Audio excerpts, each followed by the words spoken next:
It's lighting orange. That's not too good. This is Malou, sailing somewhere on the seven seas. And this is me, trying to fix her up to be able to do just that again. Go sail somewhere on the seas. Subscribe and welcome on board.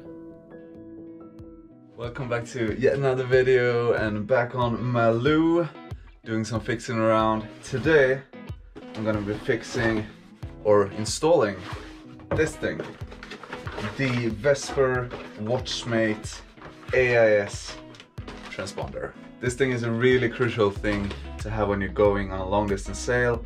AIS is the system that just makes you findable on the ocean for the big ships, for other sailboats, for any kind of boat basically. And you will also be able to see other boats going around on the ocean, being able to just dodge them and not get ran over or anything like that.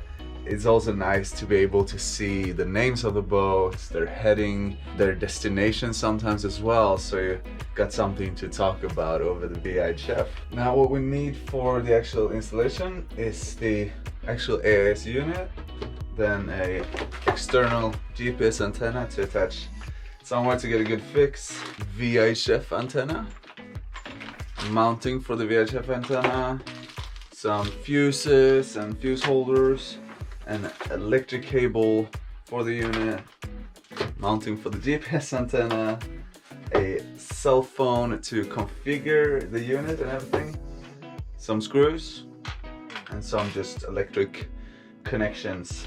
And then we're ready to just rumble. The unit itself it looks really simple, but it's actually packing a lot of stuff in it. Here you have the antenna connection, then you have the power right here, some data as well, the NMEA 2000, then the GPS antenna right here, and then you get a USB connection as well to go for the phone or the computer or something like that. It also has a inbuilt Wi-Fi in it, which makes it a smart AIS, so you can connect up to, I think, 5 units, like cell phones, tablets, something like that, to this unit at the same time, and have the AIS showing on your navigational program on your phone or whatever you're using. Super simple, really slim, small unit that's gonna pack a lot of performance. Let's go and try and find a place to mount it on. I got some different ideas. The only thing that I actually need to just consider really is that the antenna is gonna be fitted on the pulpit back here, and the antenna cable is 5 meters long. So that's the limitations that we have to work with. I'm thinking about maybe mounting it next to the solar regulator right here, but let's see if we can find some even better spot.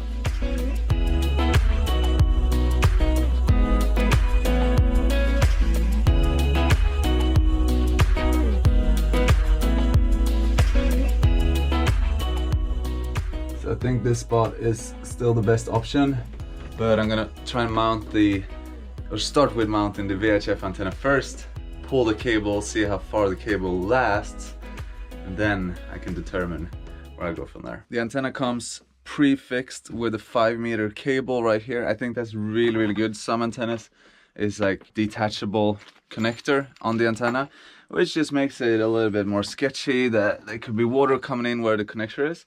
And then the end of the cable is loose, so you can just pull it through real small holes before you connect the actual connection to the AIS yourself. Gonna connect it to this kind of connection on the pulpit back here.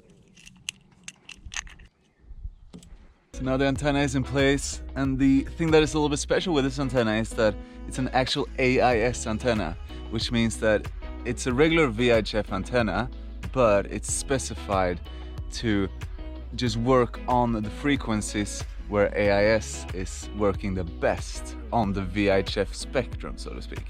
So if we would have a regular VHF antenna, that would cover a bigger spectrum kind of, but it would not be as good on the specific AIS spectrums. But this one is specified to work really good on the AIS frequencies, basically. And that's what I'm going to use this antenna for. I'm not going to use it for VHF or anything, only AIS.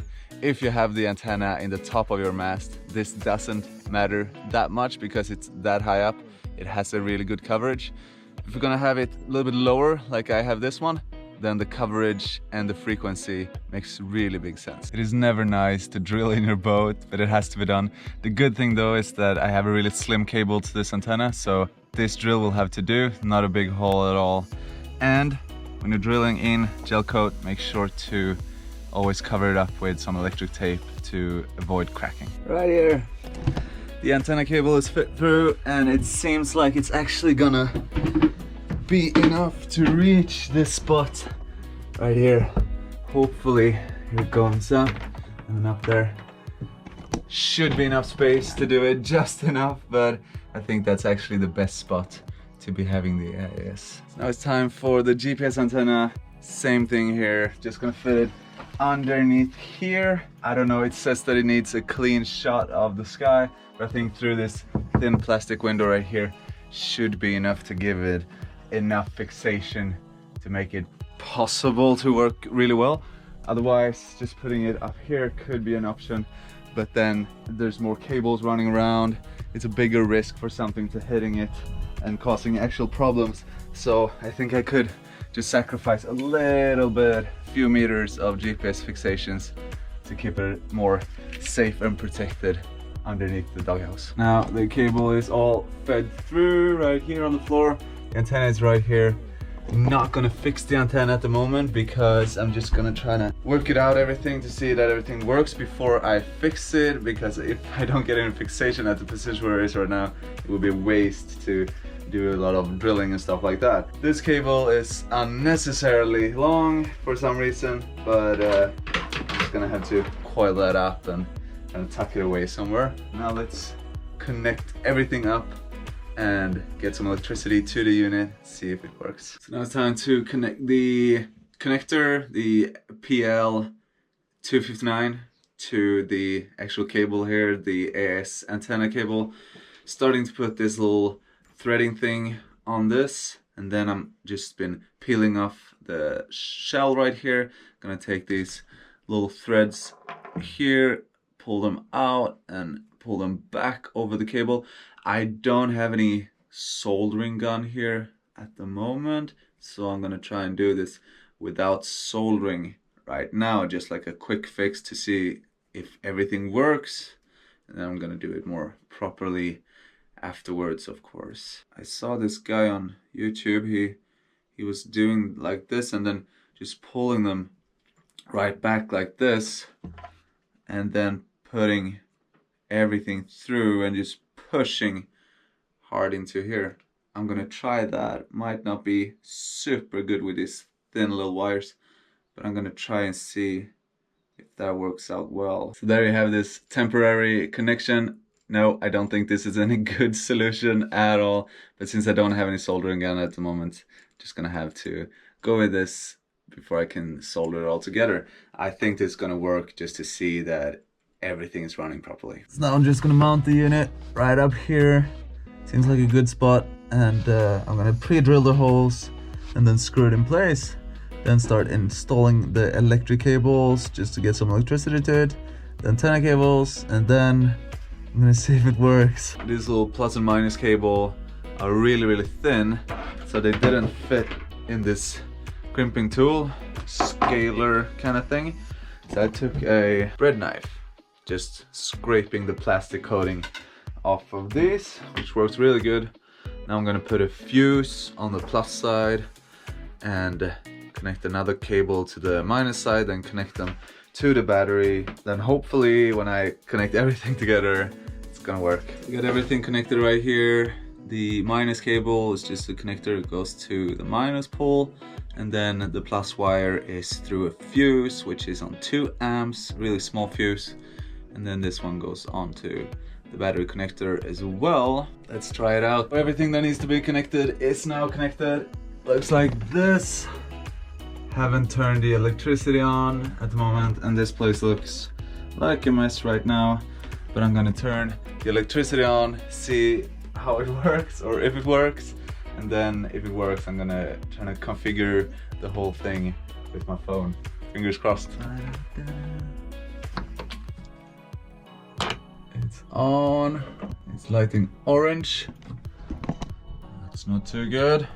Let me see what that means. Now everything is looking real good. I'm connected. The only thing that's lighting orange right now is the NMEA 2000, which is not connected to anything since I'm running this on wireless through my phone. This thing is also lighting green right now, which means that everything is working. That is super good. Wow, really nice, really nice.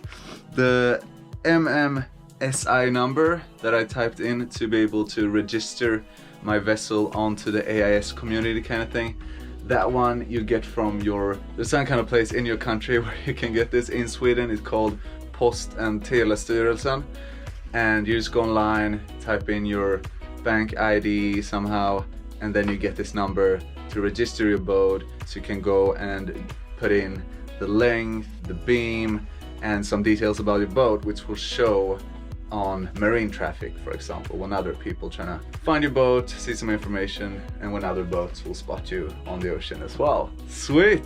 That's it for this video. If you liked it, give it a big thumbs up, and remember to subscribe as well. And I will see all you amazing people in next video. Take care, bye! Look what I found hanging right here. Bloody wasp's nest. That's not too much fun. Bye bye!